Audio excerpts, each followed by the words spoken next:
This is a full semester class divided into 2 half-semester pieces. 15871 is the 6-unit H1 class. That's what probably most of you are thinking about doing. What I would urge you to do is to take both halves. Hajir and I will co-teach the full semester. The second half is called 15872. And although we think this first half is good, the real value in terms of developing a meaningful capability for you to be able to use system dynamics and systems thinking effectively will come if you take the full semester. You don't have to exercise that real option today. You can wait and make that decision a little later. But think about it for right now for your semester planning. There are 5 assignments over the course of this semester. So the good news is there are no exams. The bad news is that there are 5 assignments, and this class has a reputation that I believe is reasonably well-deserved for having a heavy workload. The reason for that is clear. I can't teach you anything. And I know you're kind of giggling over there, but it's absolutely true. I can't teach you anything. All that I can do, all that we can do is create an opportunity for you to learn for yourselves. You have to do it, try it, practice it if you're going to develop a capability. That is not going to happen by coming to class. Now, you need to come to class,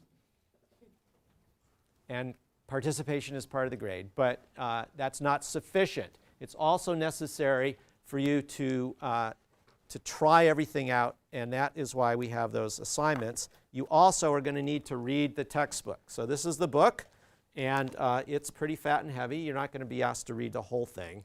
The bad news on that is I wrote it, so I can tell you that it'll definitely cure your insomnia. I recommend, so I don't care if you buy it, although I always say if you buy 2, then you can kind of go like this all day and you can save money by quitting your gym membership. But I don't care if you buy it. I do care that you read it. You can't do well on the assignments unless you read the material in the book carefully and work through some of those examples. Chapter 1 is what you need to be reading first. The syllabus tells you what to read for every day. In addition, from time to time, we are asking you to read a couple of short case studies or other material, and we'll provide follow-up articles from the professional literature from time to time as well. So the question is why? Why do we need something like system dynamics and systems thinking? And I think the answer is not simply that the world is changing faster and faster, things are accelerating. Everybody knows that. That's kind of the price of admission to the world today. It's that despite all the tools and methods that we've got, all the analytic power and our cleverness, things are getting harder and harder, and more of the policies that we implement are failing to solve the pressing challenges that we face. And this is not what I'm saying. This is what the senior leaders in organizations with whom I work, what they tell me. And the thoughtful ones, the most thoughtful ones, they say it's not just that things are getting harder and more difficult despite our cleverness and our analytic power, but because of it, that we're too clever for our own good. And I illustrate this traditionally with this picture of one of the leaders of an organization that I've worked with.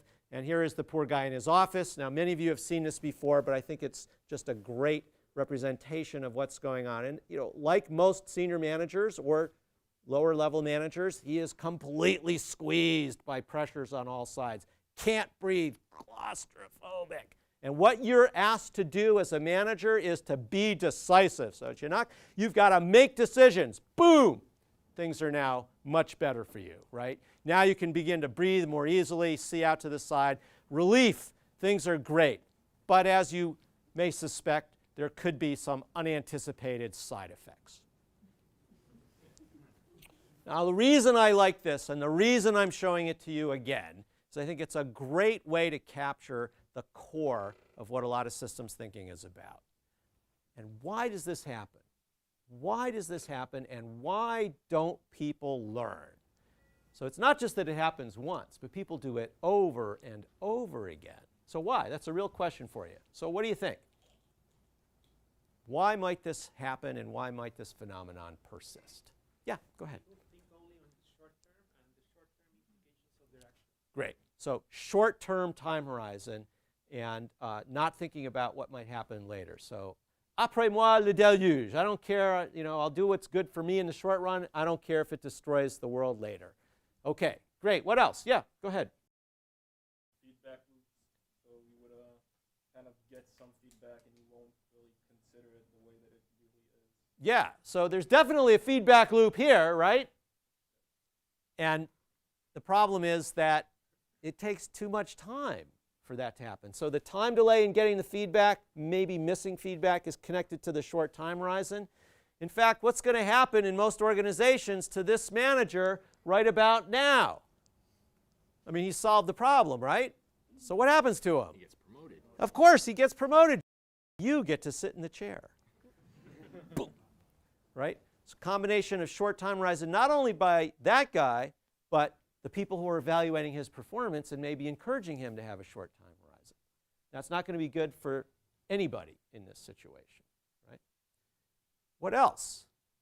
What else might be going on? Let me get somebody over on this side of it. Yeah? Barkov, what do you think? Yeah, I think it's also, like you said, when you're thinking only short term, you panic and you make a decision without thinking about what the impact will be. Right. This is a really important point, and let me put it into our terms. When people say, oh, it wasn't my fault, the reason we failed was some outside effect, some unanticipated side effect, something that came from out there. It wasn't my fault. They're trying to persuade you that they, in fact, are great managers and shouldn't be held responsible for the bad outcome. In fact, almost all the time, it is at least partially the result of their own past decisions, feedbacks they didn't understand and didn't recognize. And what they're actually trying to do is persuade you that it wasn't their fault, but what they're really communicating is how narrow and blinkered and inadequate is their understanding of the system in which they're embedded, what we would call their mental model. I think that's where you were going. So that's a really important idea in what we're going to be about. So one of the mental models that I think is the most damaging out there is this open loop mental model. And here's the question. In a project that you've been involved in or that you were reviewing, how many times have you seen this picture? Can I see hands? Who's seen it? Almost everybody. Who's drawn it in one of their project proposals? About 3/4 of the same hands, right. This is a very interesting unintended revelation of mental models that people hold about complex dynamical systems. And it basically says there's a beginning and middle and end to the project. We're going to identify the issue, we're going to gather the data, evaluate our choices, select the optimal solution, and then implement. And of course, the students in the last class, when I said, what's wrong with this picture, they all said, oh, well, you're a professor, so you've never implemented anything in your life. Okay. Now, in fact, a lot of my research is devoted to the question of why implementation so often fails, and we're going to talk about that. System dynamics isn't useful unless you can actually make things different. And if you can't catalyze change in the organizations in which you're engaged, none of this is meaningful. You might as well become a professor. So we're going to talk a lot about, and I mean that in all the negative senses that you're laughing about, right?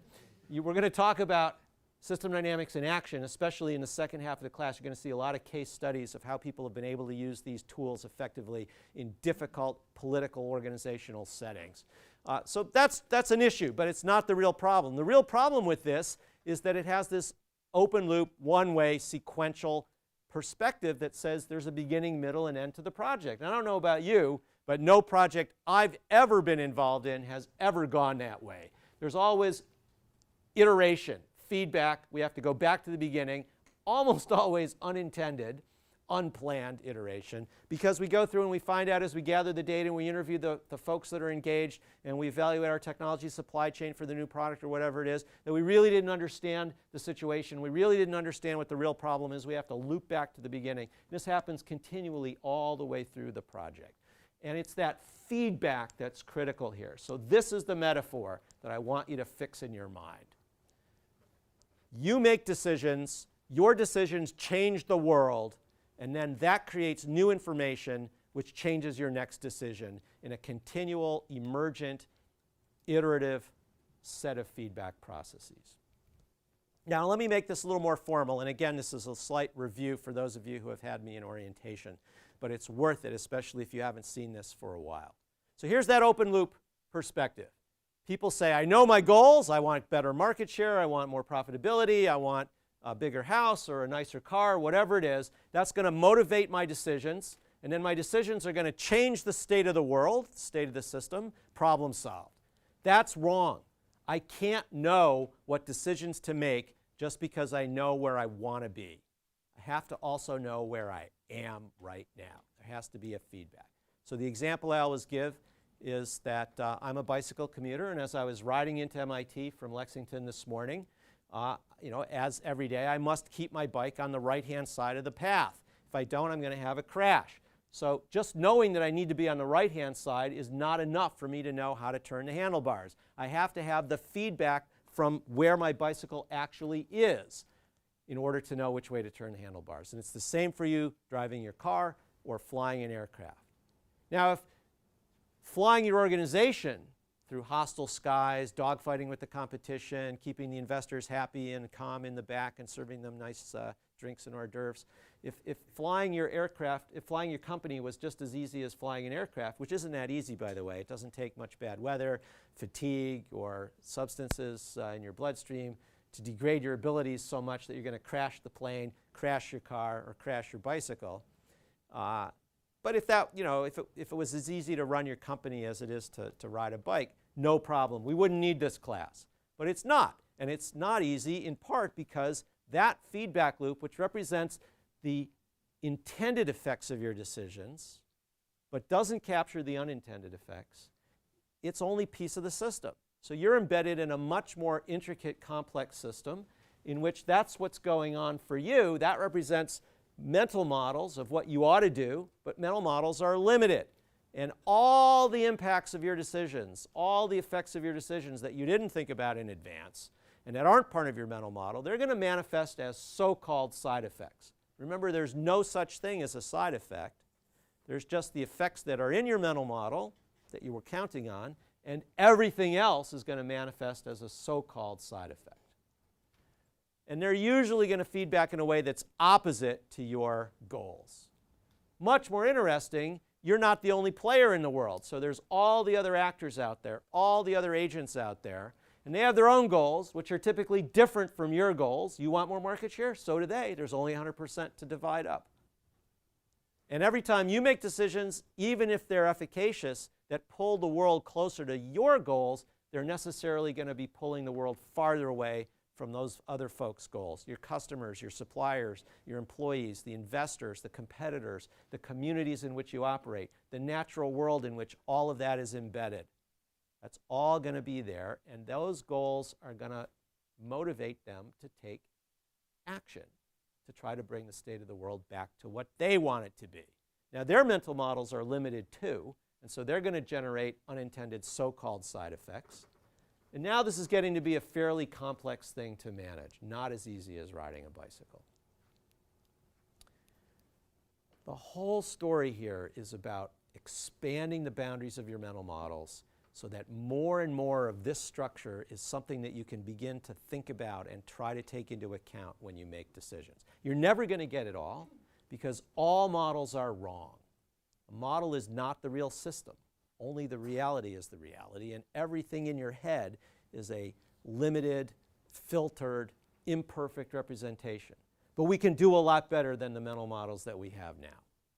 So, what are we going to do? What we're going to do is develop tools in this class to elicit your mental models, articulate them, and do that in the context of busy people and organizations.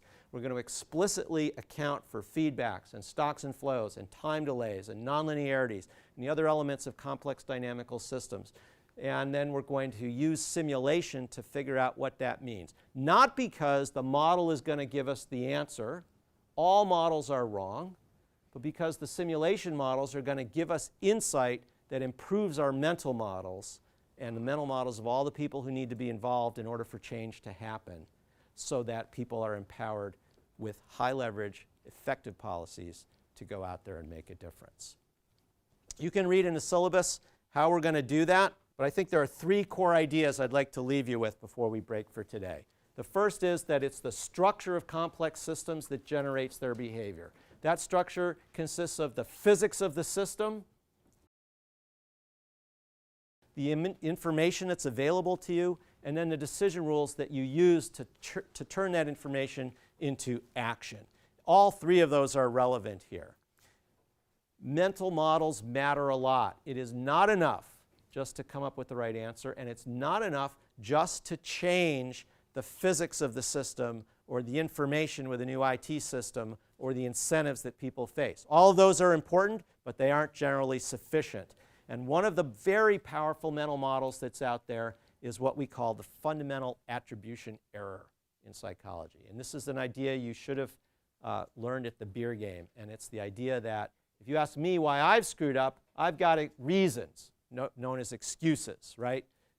It was the customer's fault. It was somebody else's fault. The sun was in my eyes. But if I'm asked to explain why you screwed up, it's because you're not capable. You don't have what it takes. You and everybody like you. And that is almost always wrong, and it's low leverage. It doesn't help. So to put that into practice, in this class, when we come in here and you work with us this semester, we're going to make the following basic assumption. We believe that everybody in this room is intelligent, is capable, cares about doing their best, and wants to learn.